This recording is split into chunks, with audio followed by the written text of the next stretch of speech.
Assalamualaikum warahmatullahi wabarakatuh. Perkenalkan, nama saya Ayu Vini Srilaili, kelas 11 C2, absen 10.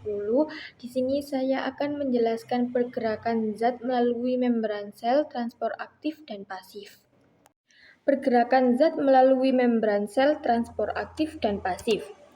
Di sini saya akan menjelaskan tujuan pembelajaran. Yang pertama yaitu menjelaskan pengertian transport aktif dan pasif. Yang kedua, mengidentifikasi jenis-jenis transport aktif dan pasif. Yang ketiga, menganalisis proses difusi, osmosis, dan difusi terfasilitasi. Kemudian ada pengertian transport zat. Transport zat adalah proses pergerakan zat, molekul, ion, dan atau nutrisi melewati membran sel untuk memenuhi kebutuhan sel dan membuang limbah. Proses ini dapat terjadi melalui dua cara utama, yaitu transport aktif yang membutuhkan energi ATP untuk memindahkan zat melawan gradien konsentrasi dan transport aktif yang tidak memerlukan energi dan bergerak mengikuti gradien konsentrasi dari konsentrasi tinggi ke rendah.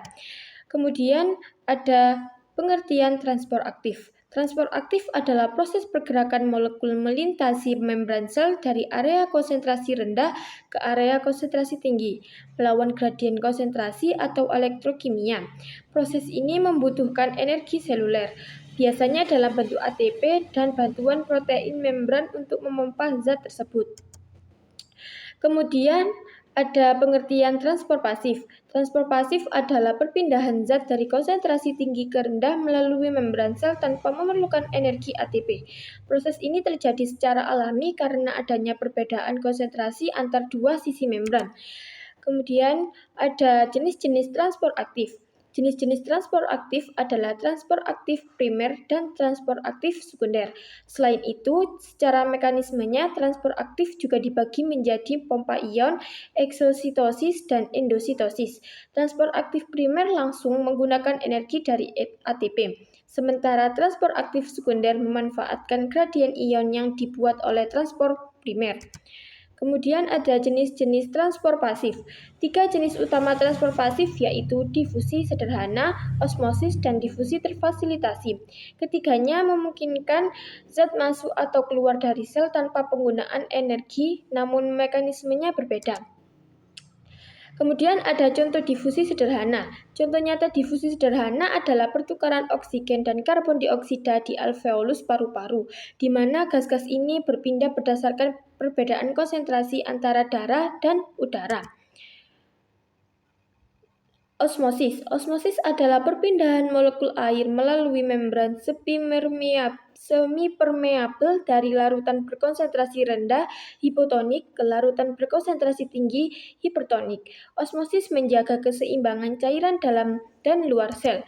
Kemudian contoh osmosis yaitu sel darah merah mengalami krenasi dalam larutan garam pekat akibat kehilangan air, sedangkan dalam larutan encer sel membengkak dan dapat pecah hemolisis karena masuknya air. Proses ini mencerminkan keseimbangan konsentrasi zat dan kelangsungan hidup sel. Kemudian difusi terfasilitasi. Difusi terfasilitasi adalah perpindahan zat yang tidak bisa melewati lapisan lipid, tetapi dibantu oleh protein kanal atau protein pembawa di membran. Zat yang sering melalui jalur ini contohnya glukosa dan ion. Protein pembawa dan kanal.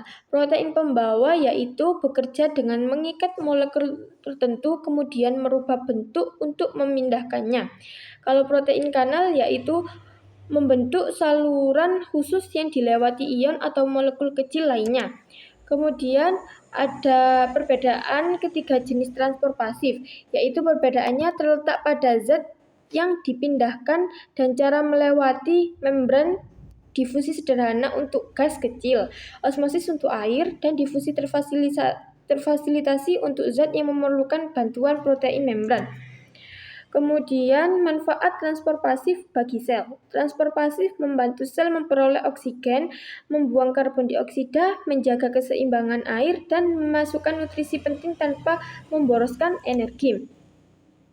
Perbedaan transport pasif dan aktif.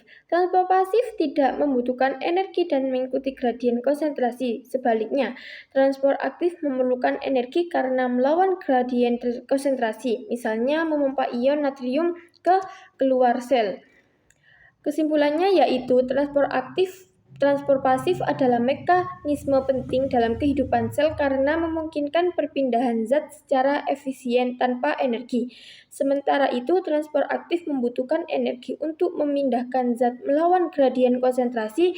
Memahami kedua proses ini membantu kita mengenali bagaimana sel bekerja untuk mempertahankan keseimbangan dan menjalankan fungsi dasarnya dalam tubuh makhluk hidup. Sekian penjelasan dari saya. Mohon maaf apabila ada salah kata atau perbuatan yang kurang berkenan. Terima kasih. Wassalamualaikum warahmatullahi wabarakatuh.